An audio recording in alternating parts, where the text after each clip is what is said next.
I watched through barely closed eyes as the 12-year-old boy's hand hovered over 100 million won in cash.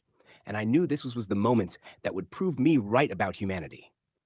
Everyone takes the money eventually. Everyone fails the test. But then Kobe did something that made my entire body go cold. He picked up the envelope, and I prepared myself for the familiar sting of disappointment. The confirmation that even children with nothing will choose greed when no one is watching. Except he did not pocket it. He did not open it. He did not even look inside. Instead, he slid it underneath my head like a pillow because he thought I had collapsed on a hard floor and needed comfort. Then this child, who was wearing a jacket too thin for the season, took it off his own shoulders and covered me with it. I am Kang Tae-wan, one of Seoul's most feared billionaires, and I have spent 7 years testing everyone who enters my life. I have caught thieves, liars, opportunists, and gold diggers. But I have never, not once, caught someone choosing kindness over fortune. Until tonight. And what I did not know, what I could not have possibly known as I lay there pretending to sleep, was that this boy's family was connected to the one tragedy that destroyed my entire world. Before we begin, we're on our way to reach 1,000 amazing subscribers. And if you're new here, hit that subscribe button to officially join our little story family. Already subscribed? Then you're one of the VIPs. We see you. Now, get comfortable. Tell us where you're watching from. Who knows, our next story might just be dedicated to you. Let's get in. The clock on the wall read 2:13 in the morning when Kang Tae-hwan made his decision. He positioned himself carefully in the leather chair beside his bedroom window, letting his head tilt back at an angle that suggested sudden collapse. His right arm dangled loosely over the armrest. On the polished wooden floor beside the chair, he placed a thick envelope bulging with 100 million won in cash. Then he closed his eyes and waited. This was not the first test Taewon had conducted in his 62 years of life. As one of Seoul's most powerful businessmen, he had tested employees, business partners, distant relatives who suddenly appeared with investment opportunities, and women who smiled too brightly when they learned his net worth. Everyone failed eventually. Everyone chose the money. His late wife had been the only exception, and she had been gone for 7 years now. The tragedy that took her had also taken his ability to trust anyone who walked through his door. Since then, Tae-wan had raised their son Yoon-jae with one simple philosophy. People lie, but money reveals the truth. Put enough of it in front of someone, and you will see who they really are. Tonight, he wanted to see who Amara Brooks really was. She had been working in his mansion for only 3 days, this young American woman with the quiet voice and careful manners. His head housekeeper had hired her from a list of candidates, and Tae-wan had barely glanced at the paperwork. But he had noticed something strange. When he left a generous tip on the hallway table after she cleaned his study, she returned it with a polite note saying her salary was sufficient. When his driver offered her a ride home in the rain, she declined and took the bus instead. When Yoon-jae carelessly left his wallet on the kitchen counter, she brought it directly to the head of security without opening it. Either she was genuinely honest, or she was playing a longer game than most. Tae-wan needed to know which. So here he sat, pretending to be unconscious, with enough money beside him to change a struggling immigrant's life. He controlled his breathing, keeping it slow and deep. His body remained perfectly still. And he waited. Footsteps approached from the hallway, but they were too light to be Amara's. Tae-wan had learned to identify everyone in his household by their footfalls. These steps were hesitant, almost tiptoeing, a child's steps. The door, which he had left slightly open, creaked wider. "Hello?" a young voice whispered. "Is anyone awake?" Through his barely closed eyelids, Tae-wan could make out a small figure in the doorway. The boy, he realized. Amara had a younger brother who stayed in the servants' quarters with her. What was his name? Kobe, 12 years old, quiet as a shadow, rarely seen outside their small room. What was he doing here in the middle of the night? The boy stepped inside, and Tae-wan heard a sharp intake of breath. Kobe had seen him. Now came the moment that mattered. Would the child run for help? Would he ignore the situation entirely? Or would he see the money? "Oh no," Kobe whispered. "Sir? Sir, are you okay?" Footsteps rushed closer, and Taewon felt a small hand touch his wrist, checking for a pulse the way children did in movies, pressing too hard and in slightly the wrong place. "You're breathing," Kobe said, relief flooding his voice. "Okay, okay, you're breathing. Should I call someone?" "I don't know who to call. Amara is sleeping and she needs rest. She's been coughing all day but won't admit it." Taewon kept his eyes closed, his face neutral. The boy was concerned, but he had not yet seen the money. It was still too dark in this corner of the room, with only moonlight filtering through the window. Then Kobe moved, and there was a pause. A long, heavy pause that made Taiwan's chest tighten with anticipation. The boy had seen the envelope. "What's this doing on the floor?" Kobe murmured. "Did you drop it when you fell asleep?" The child's voice had changed. It was no longer just concerned. It was conflicted. Taewon could hear it in the way the words came out slower, more carefully. This was the moment. The test was happening right now. Would the boy who desperately needed money, whose sister worked herself sick to support them both, would he take what was right in front of him? The silence stretched so long that Taewon almost opened his eyes to see what was happening. Then Kobe spoke again, and his words were not what Taewon expected. "Sir, I don't know if you can hear me, but please wake up. You shouldn't have to be alone like this." Something in Taewon's chest constricted painfully. No one had said anything like that to him in 7 years. Not since his wife died in that hospital room, holding his hand and telling him not to be alone, to let people in, to let Yoonjae know love instead of suspicion. He had failed at that completely. But the test was not over. Sympathy was easy. Action revealed character. Kobe moved again, and Taewon felt something shift near his head. The boy was picking up the envelope. This was it. The moment of truth. Would he pocket it? Would he open it to see how much was inside? Would he take just a few bills and assume no one would notice? Instead, Taewon felt something soft slide beneath his head, lifting it slightly from where it had been tilted against the chair. The envelope. The boy had put the money under his head like a makeshift pillow. "The chair looks uncomfortable," Kobe said quietly. "This might help a little." Then there was a rustling sound, and Taewon felt fabric drape over his shoulders and chest. Light fabric, still warm. The boy had covered him with something. "I know it's not much," Kobe whispered, "but my jacket might keep you warm until someone finds you in the morning. I'll check on you again in a little while. Okay? Just please be all right." Footsteps retreated toward the door, then paused. "I was looking for medicine for Amara," Kobe said, though Taewon had not asked. The boy was explaining himself to an unconscious man. "She keeps saying she's fine, but she's not. She never says when she's hurt or sick because she doesn't want anyone to worry. But I worry. She's all I have left." The footsteps resumed, softer now, and the door clicked shut.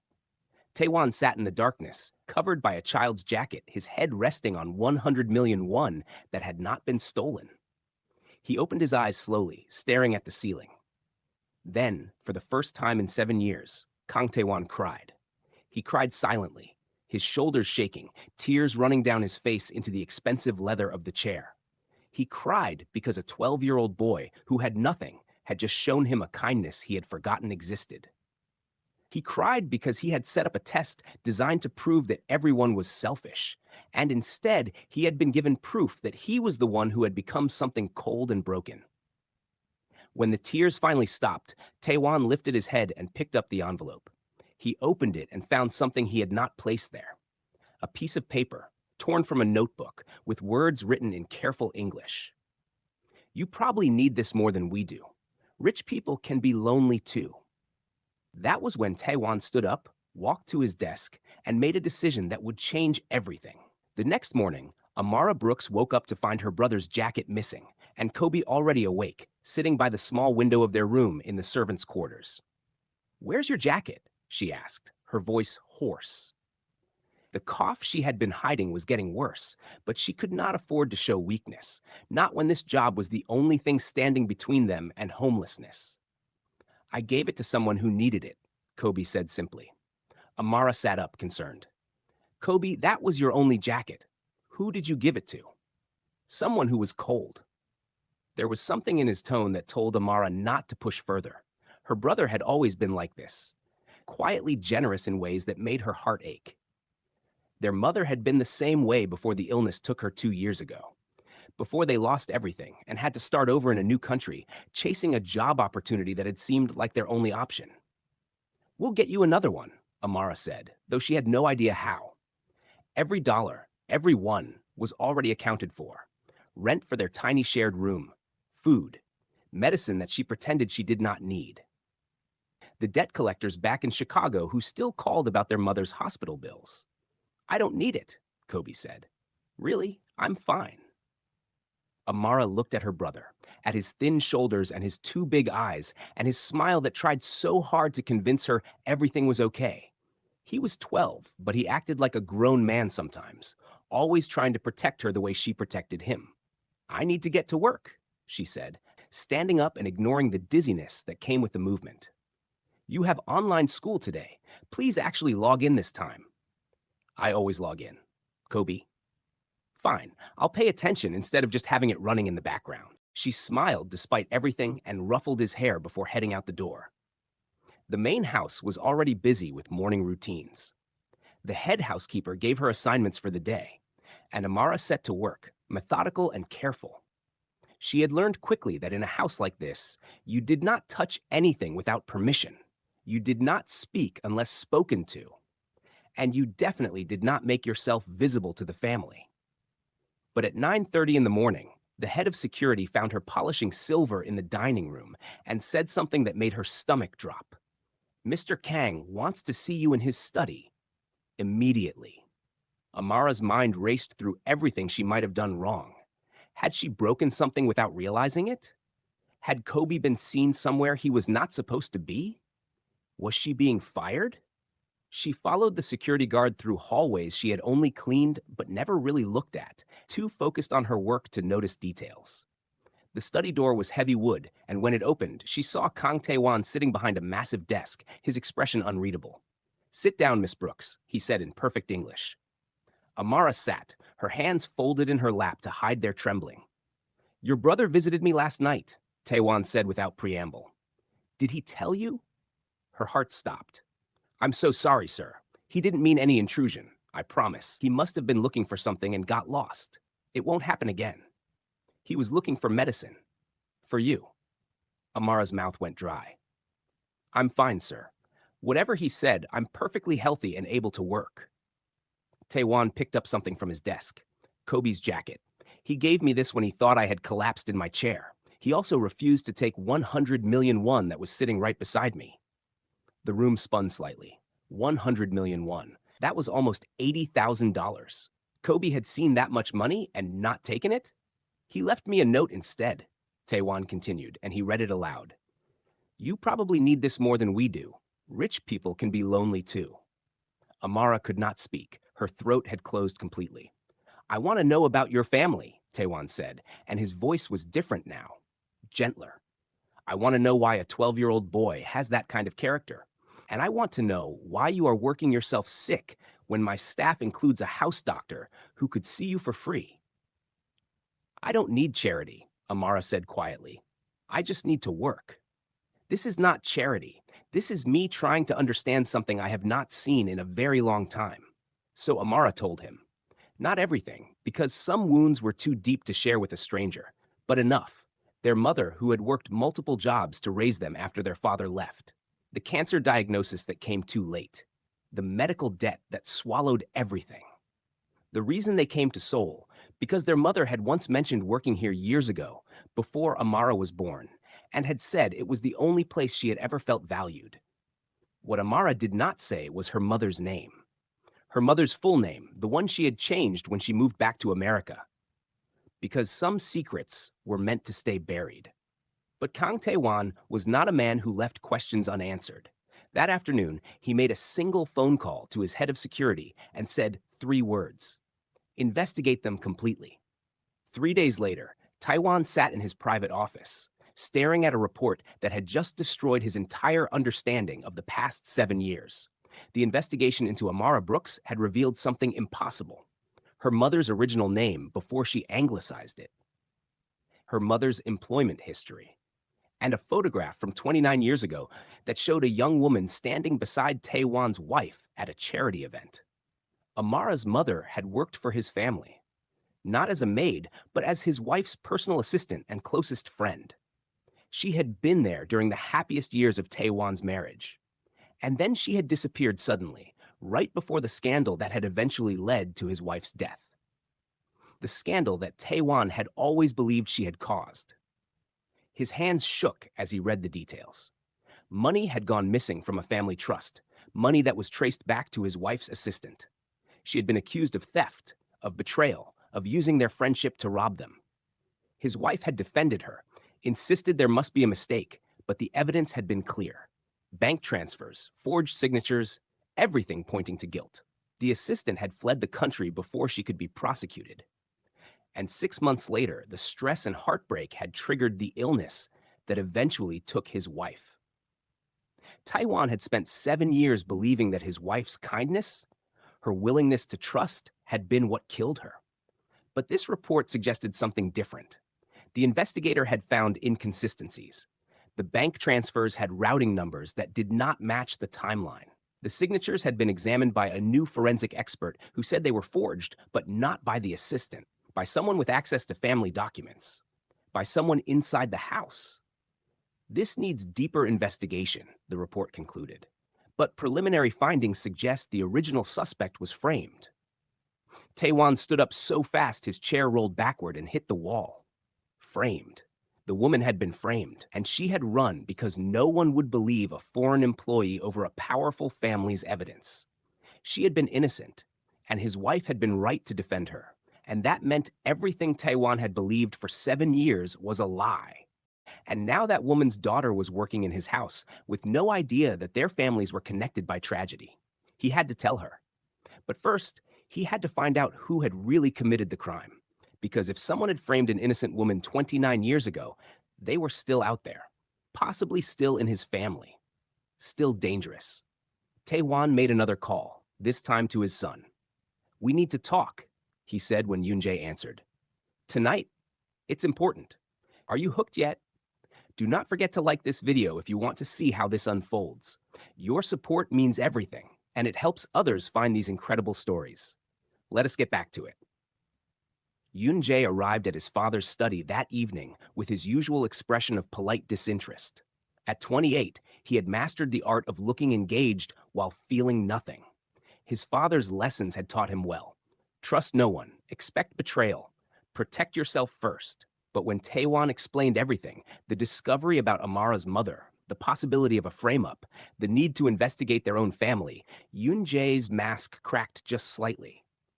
"You're telling me we destroyed an innocent woman's life," he said slowly. "I'm telling you someone in our family might have. And I need your help finding out who." "Why?" Yoon-jae asked. "It was almost 30 years ago. What does it matter now?" "Because her daughter is sleeping in our servants' quarters, working herself sick to support her brother, and she has no idea that we owe her a debt we can never repay." Yoon-jae was quiet for a long moment. Then he said something that surprised his father. "The maid with the brother who returned my wallet last week? That's her? You met Kobe?" "Briefly. He found my wallet in the garden where I had dropped it, brought it to me directly instead of turning it in. I offered him a reward, and he said no. He just wanted to make sure I got it back safely." Yoon-jae's expression shifted into something thoughtful. He asked me if I liked working for my father. Said his sister works really hard, and he hopes her boss appreciates her. "What did you say?" "I said I'd make sure her boss knew she was valued." Yoon-jae stood up, pacing now. "If what you're saying is true, if someone framed her mother, we need to find out who. Not just for them, for Mother. She died defending someone, and if she was right, then her memory deserves that truth." It was the most emotion Taewan had heard from his son in years. They began investigating together, father and son, going through old financial records and family documents. They did it quietly, telling no one, because if the guilty party realized what they were doing, evidence might disappear. Meanwhile, Amara continued working, unaware that her entire life was connected to this house in ways she could not imagine. But she was starting to notice something strange. The family's son, Yoon-jae, kept appearing wherever she was working, not in an intrusive way, but in a way that felt deliberate. He would walk into the library while she was dusting shelves and ask her opinion on books. He would find her in the garden and mention that Kobe seemed like a smart kid. Did he like school? He would leave extra food from family meals with notes saying the kitchen had made too much. Please do not let it go to waste. Amara did not know what to make of it. Men like Yunjae, wealthy and educated and raised in a different world, did not notice people like her. She was staff. She was invisible. That was safer for everyone. But Yunjae was making it very hard to stay invisible. Your brother told me you used to sing, he said one afternoon, appearing in the music room where she was cleaning the piano. Amara froze. Kobe talks too much. He said your mother had the most beautiful voice he ever heard, and you sound just like her. Something painful twisted in Amara's chest. I don't sing anymore. Why not? Because some things belong to a different life. Yunjae was quiet. Then he did something unexpected. He sat down at the piano and played a simple melody, nothing complex, just a soft series of notes that filled the room with something gentle. My mother taught me this, he said. I had not played it in 7 years because it reminded me too much of losing her. But recently I have been thinking that maybe the things that hurt to remember are the things we should remember most. Amara looked at him, really looked at him, and saw something she had not expected. Grief.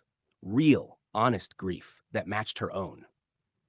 What was the song? She asked quietly. He told her the name, a Korean lullaby. Then he asked, what did your mother sing? Before she could stop herself, Amara hummed a few bars of an old gospel song, the one her mother used to sing while cooking dinner or folding laundry or holding Amara close during thunderstorms. That's beautiful, Yunjae said. She had good taste. She had the best heart, Amara corrected. People used to take advantage of it. She would give everything to help someone, and half the time they would disappear once they got what they needed. But she never stopped being kind. Even at the end, when she was so sick, she kept saying we had to forgive people who hurt us because anger was too heavy to carry. Do you believe that? Amara thought about the debt collectors, the hospital that had tried to save her mother but had also bankrupted them, the father who had left before Kobe was even born, all the people and systems that had failed them. I'm trying to, she said honestly. Yunjae nodded slowly. Then he stood up from the piano and said something that made Amara's heart skip. You and your brother should join us for dinner tonight. My father wants to get to know the staff better, and you are part of this household. That's not appropriate. We are employees, not family. My father insists. He was very specific that you both should be there. There was something in Yunjae's tone that told Amara this was not actually optional. So that evening, she and Kobe found themselves sitting at a dining table that could seat 20, with Kang Tae-won at the head and Yunjae across from them. It was the most uncomfortable meal of Amara's life, but it was also the most important one. Because halfway through dinner, Tae-hwan set down his fork and said words that shattered Amara's entire world. Your mother worked for my family many years ago, and I believe we failed her terribly. Amara's vision blurred. What are you talking about? So he told her. Everything. The accusations, the scandal, the way her mother had fled, the way his wife had died still defending her friend's innocence. And then he told her the new evidence, the signs that pointed to a frame-up, the investigation he and Yunjae were conducting. I don't understand, Amara whispered. My mother never talked about working in Seoul. She never mentioned your family. Because she was probably terrified that the people who framed her would come after her again if she ever spoke up. Or worse, come after you. Kobe reached over and grabbed Amara's hand, squeezing tight. Is that why she always got nervous when people asked about her past? Amara could not answer. She was drowning in memories, in all the times her mother had changed the subject when asked about her life before America, in the way she had kept newspaper clippings about Seoul hidden in a box under her bed, in the photograph Amara had found after she died that showed her mother young and smiling next to a Korean woman who must have been Tae-won's wife. I need air, Amara said abruptly. Standing up, I need to think. She walked out of the dining room in a daze, and Yunjae followed her.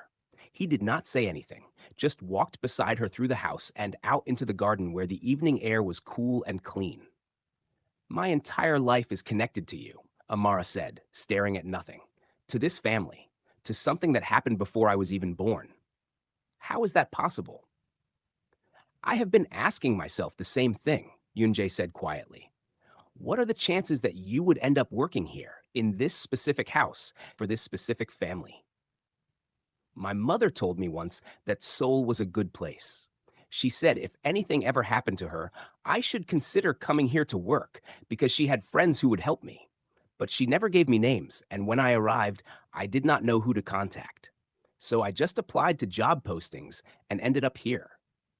She was trying to lead you back, Yoonjae said. Maybe she knew that the truth needed to come out, and you were the only one who could make that happen. Amara turned to look at him. Why do you care? This is not your problem. It became my problem the moment I realized that my family might have destroyed an innocent woman, and it became personal when I met you and your brother and saw the kind of people you are. Yoonjae moved closer, his voice low and serious. You have every reason to hate us, to demand justice or money or revenge.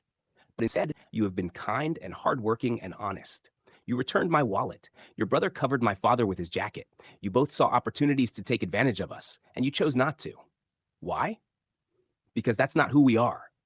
Exactly. And that means something. In a world where everyone takes what they can get, you give instead. Do you have any idea how rare that is? Amara's throat was tight.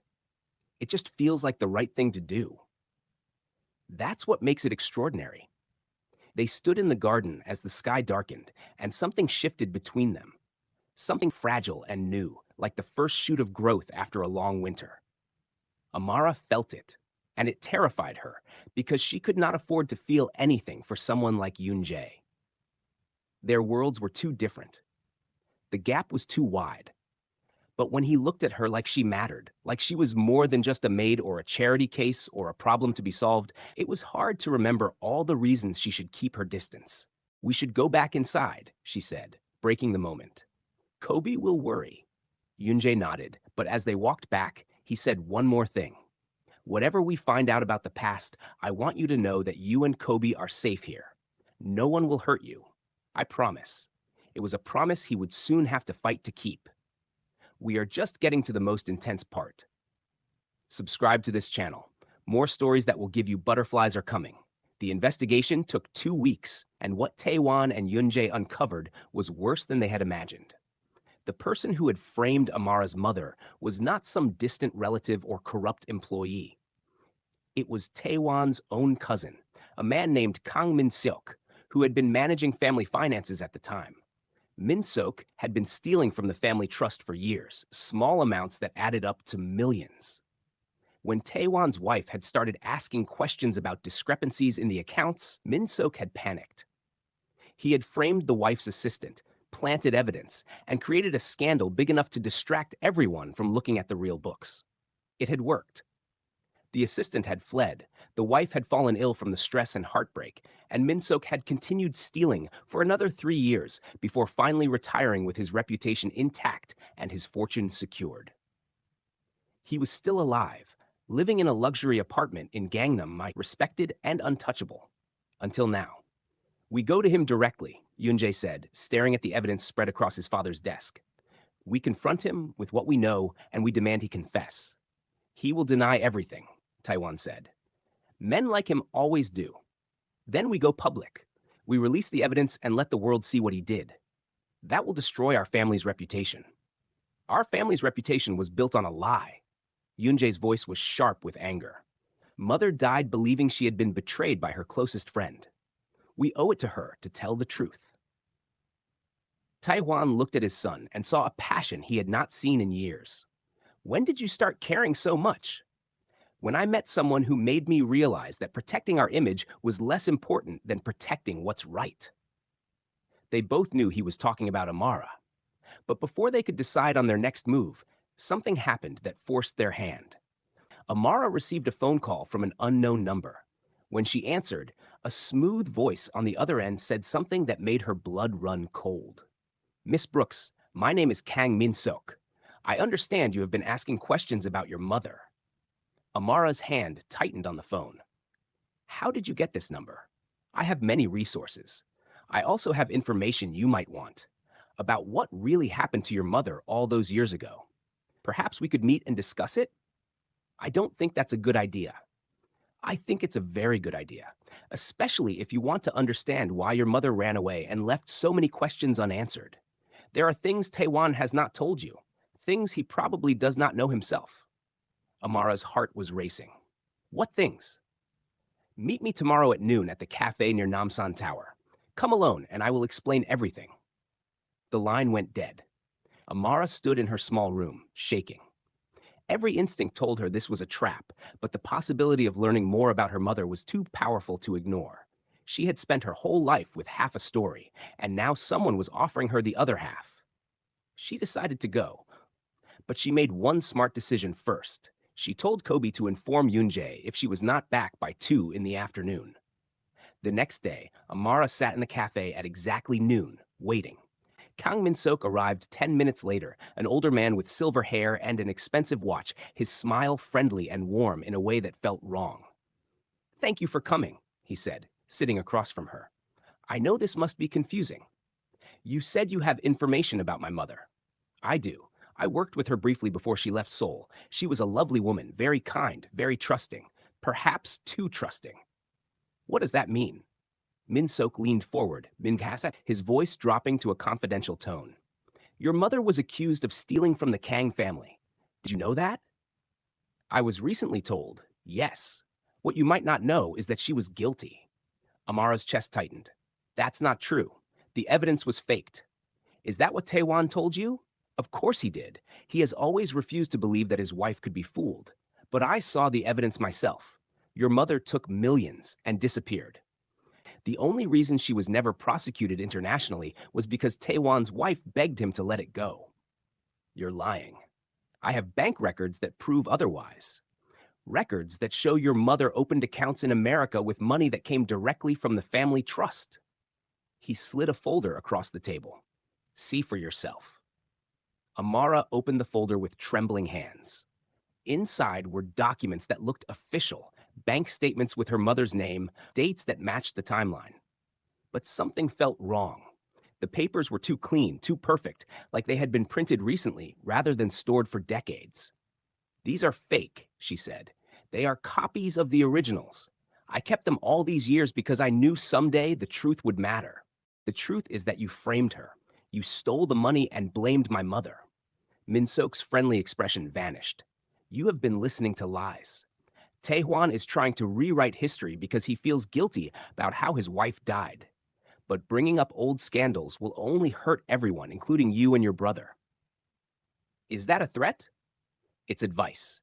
You are a foreign worker in this country with limited protections. Your visa is tied to your employment. If the Kang family decided they no longer needed your services, you would have to leave Korea within 30 days. Where would you go? Back to Chicago, where debt collectors are waiting. Where would your brother go to school?" Amara stood up, her chair scraping loudly. "I'm leaving." "Sit down. We are not finished." "Yes, we are." But as she turned to go, Min-sok said something that stopped her cold. "Your mother left you a letter. I have it. If you want to know what she really thought about the Kang family, what she wanted you to know about that time in her life, you will sit back down and listen." Amara turned slowly. "What letter?" "She gave it to me before she left Seoul. Asked me to keep it safe and deliver it to her daughter if anything ever happened to her. I have kept that promise for 29 years. The question is, do you want to read it or not?" Everything in Amara's body screamed that this was manipulation, that he was lying, that she should walk away immediately. But the possibility that her mother had left her a message, some final piece of truth, was too much to resist. She sat back down. Min-sok smiled. "Smart girl. Now let's talk about what happens next. You are going to convince Taewon and his son to stop their investigation into the past. You are going to tell them that you have learned the truth about your mother, and you do not want to pursue this any further. In exchange, I will give you the letter and a sum of money that will clear all your debts and set you and your brother up comfortably." "You're bribing me to help you cover up your crime."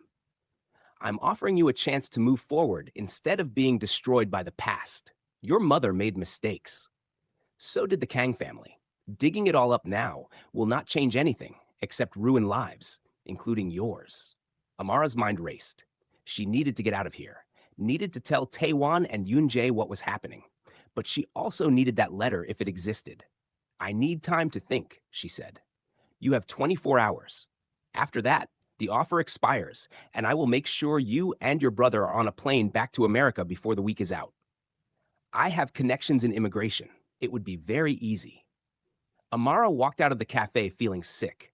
She made it 2 blocks before she had to stop and lean against a wall, trying to breathe. Everything was falling apart. Minsok had threatened her, and Kobe had dangled information about her mother like bait, had made it clear that he would destroy them if they did not cooperate. Her phone rang. It was Yoon-jae. Where are you? He asked. Kobe said you went to meet someone. I'm near Namsan Tower. I need to talk to you. Stay there. I'm coming to get you right now. He arrived 15 minutes later, pulling up in a car and jumping out with an expression of concern that made Amara want to cry. She got in the car and told him everything: the phone call, the meeting, the threats, the supposed letter from her mother. Yoon-jae listened in silence, his jaw tight. When she finished, he said one word. No. No what? No. You are not making any deals with him. No, you are not protecting us by sacrificing yourself. And absolutely not. You are not getting on a plane back to America. He can have me deported. He said he has connections. He's bluffing. My father has more connections, and we will make sure you and Kobe are protected. As for this letter, it's probably a fake designed to manipulate you. But even if it's real, it's not worth letting him win. Amara looked at Yoon-jae and saw something in his eyes that made her heart race. He was not just protecting an employee or helping someone out of obligation. He cared, really cared. Why are you doing this? She asked quietly. You barely know me. I know enough. I know you work twice as hard as anyone else and never complain. I know your brother thinks you hung the moon. I know you returned my wallet when you could have kept it. I know you sang for me in the music room even though it hurt to remember your mother. I know that when you smile, which is not often enough, it feels like the whole room gets brighter. Amara's breath caught. Yoon-jae, I know that somewhere in the past few weeks, I stopped seeing you as just a person working in my house and started seeing you as someone I want to know everything about. Someone I want to protect and support and make smile as often as possible. He reached over and gently took her hand. Someone I am falling for. Even though the timing is terrible and this situation is complicated and we have about a dozen reasons why this is a bad idea. More like 24, Amara whispered, but she did not pull her hand away. So we will deal with Minsok together. You, me, and my father. We will find out if that letter is real, and we will make sure he faces consequences for what he did. And then, when all of this is over and the past is finally settled, I'm going to ask you properly if you would consider giving me a chance. Not as your employer or some rich guy doing charity, but as someone who thinks you are extraordinary and wants to see where this could go. Amara felt tears building. I'm a maid with a mountain of debt and a 12-year-old brother to raise. You're the heir to a fortune. How would that even work? I don't know yet, but I know I want to try. Yoon-jae squeezed her hand gently. My whole life, my father taught me to trust no one, to assume everyone wanted something from me. And then you showed up and wanted nothing. You just worked hard and took care of your brother and showed kindness to people who did not deserve it. You made me realize that I had become exactly what my father feared. Someone so focused on protecting myself that I forgot how to actually live. I don't want to be that person anymore.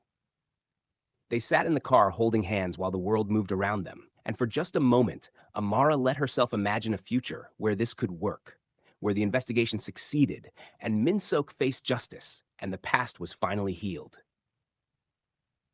Where she and Yoon-jae could explore whatever this was between them without shadows and threats hanging over their heads. Then her phone buzzed with a text from an unknown number. She opened it and her blood turned to ice. It was a photo of Kobe walking to the small library near the house where he studied sometimes. And below it, a message from Minsok. 24 hours. Choose wisely. Yoon-jae saw the text and his expression went dark.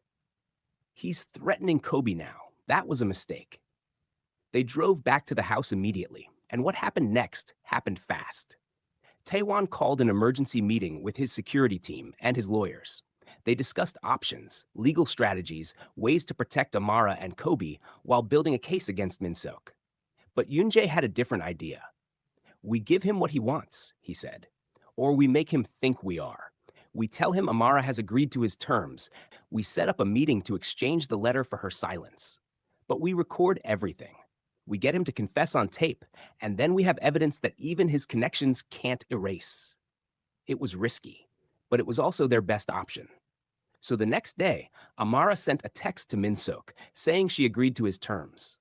They arranged to meet at the same cafe, and this time, Amara wore a small recording device hidden in her jacket. Yoon-jae and two security guards waited nearby, ready to intervene if things went wrong. Min-seok arrived with a smile and a sealed envelope. I knew you would make the smart choice. I want to see the letter first, Amara said. He handed her the envelope. Read it. Then we will discuss the details of our agreement. Amara opened the envelope with shaking hands. Inside was a handwritten letter on old paper, the ink slightly faded but still readable. She recognized her mother's handwriting immediately, and her eyes filled with tears. The letter said, My dearest Amara, if you are reading this, it means I am gone, and you have somehow found your way back to Seoul. I left this letter with someone I thought I could trust, hoping it would reach you someday. I need you to know the truth about why I left Korea. I was accused of stealing from a family I loved, a family who treated me like one of their own. I did not do it, but the evidence against me was too strong, and I was terrified that if I stayed to fight, I would end up in prison and you would grow up without a mother. So I ran. It was the hardest decision of my life. I left behind my best friend, a woman named Sun Hee, who believed in my innocence even when no one else did. I have carried the guilt and shame of that accusation every day since. But I want you to know that I did not steal. I was framed. And if you ever get the chance to clear my name, please do it. Not for revenge, but for truth, because living under a lie is a weight no one should carry. I love you always. Mom. Amara looked up at Min-seok with tears streaming down her face. She was innocent. So she claimed. But the evidence says otherwise. You framed her. This letter proves you had it all along, which means you knew where she was, and you let her live in fear for 29 years. Min-seok's smile faded. That letter proves nothing except that your mother was a liar who could not accept responsibility for her actions. Actually, it proves quite a bit. The voice came from behind Min-seok. He turned to find Tae-hwan standing there with a police detective and two officers. Kang Tae-hwan, Min-seok said, his voice tight. What is this? This is justice, 29 years late. We have evidence that you embezzled millions from the family trust and framed an innocent woman to cover your crimes. We have forensic accountants who have traced the money. We have experts who proved the signatures were forged. And now we have a recording of you admitting you have had this letter the entire time, which establishes that you knew how to contact Amara's mother but chose not to, which supports our theory that you framed her intentionally. Are you enjoying it already? Subscribe now. The detective stepped forward. Kang Min-seok, you are under investigation for embezzlement, fraud, and obstruction of justice. We need you to come with us for questioning. Min-seok's face went red. You have no idea what you are doing. I have lawyers who will destroy you. I'm sure you do, Tae-hwan said calmly. But I have something you do not have, the truth and the resources to make sure it comes out. As the police led Min-seok away, still protesting, Amara sat at the cafe table, clutching her mother's letter and shaking. Yoon-jae sat down beside her and put his arm around her shoulders. It's over, he said gently. You did it. My mother spent 29 years running from a lie. She died believing people thought she was a thief. But you cleared her name, and now everyone will know the truth. Tae-hwan approached the table slowly. Miss Brooks, I cannot apologize enough for what my family put your mother through. If I had investigated more thoroughly back then, if I had trusted my wife's instincts instead of the evidence, your mother might have had a completely different life. Amara looked up at him. My mother wrote in her letter that your wife believed in her. That means everything. It means she did not die alone in her conviction that her friend was innocent. Sun Hee would have done anything to protect her. In the end, I think the stress of losing that friendship, of being proven wrong in her eyes, was what broke her health. Taiwan's voice was rough with emotion. I have spent 7 years angry at the wrong person. I owe your mother a debt I can never repay. You can repay it by making sure Min-sok faces consequences. Real ones. I will. I promise you that. Over the following weeks, the case against Kang Min-sok built into something massive. The media picked up the story, fascinated by the tale of a decades-old frame-up finally coming to light. Forensic accountants traced millions in stolen funds. Lawyers who had once protected Min-sok suddenly found reasons to distance themselves. And through it all, Amara and Yoon-jae grew closer. It happened in quiet moments. Yoon-jae teaching Kobe how to play piano. Amara joining the family for dinner and realizing she was no longer sitting there as an employee, but as a guest.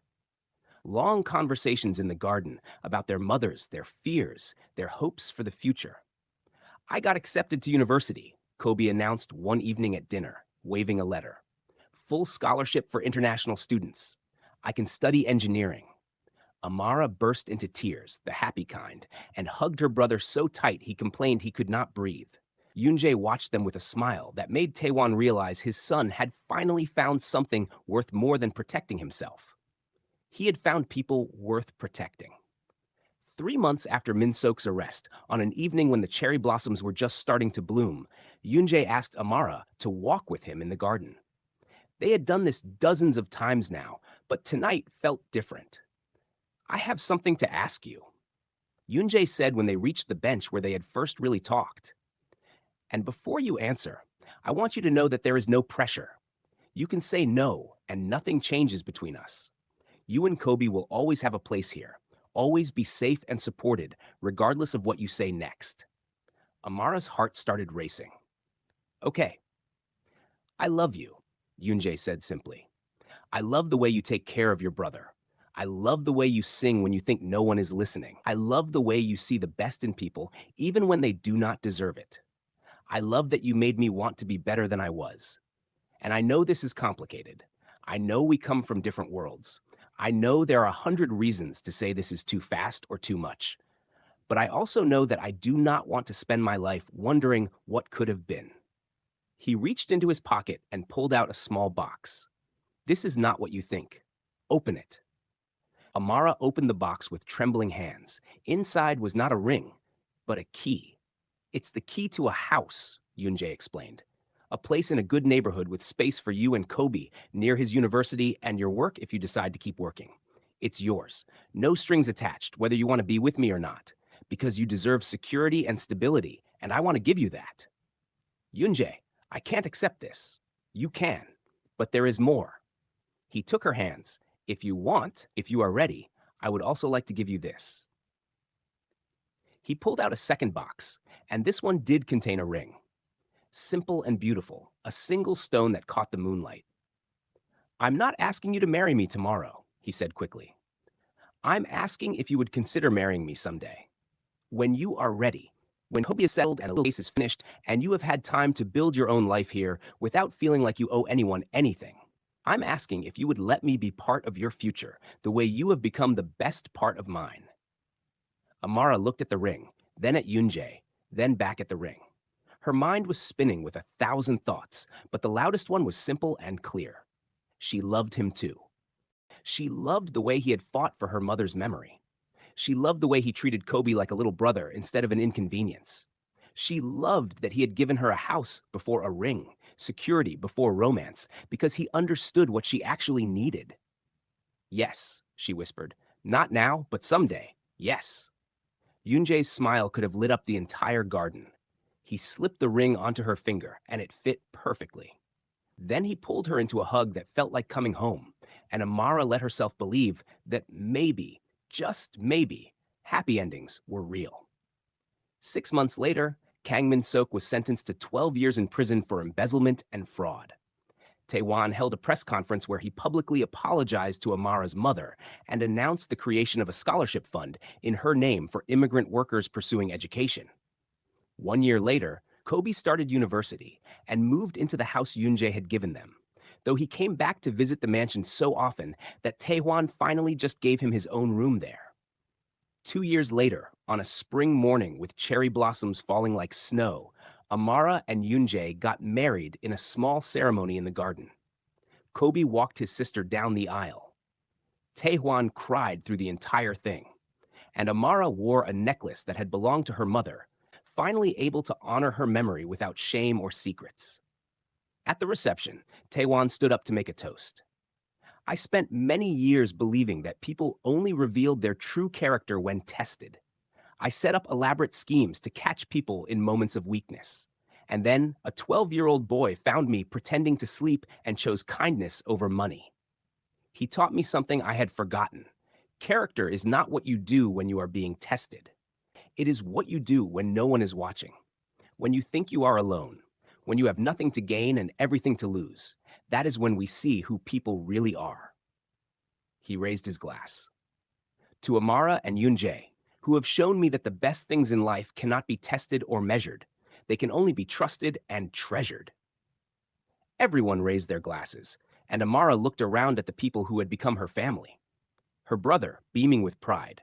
Her husband, looking at her like she was the most precious thing in the world.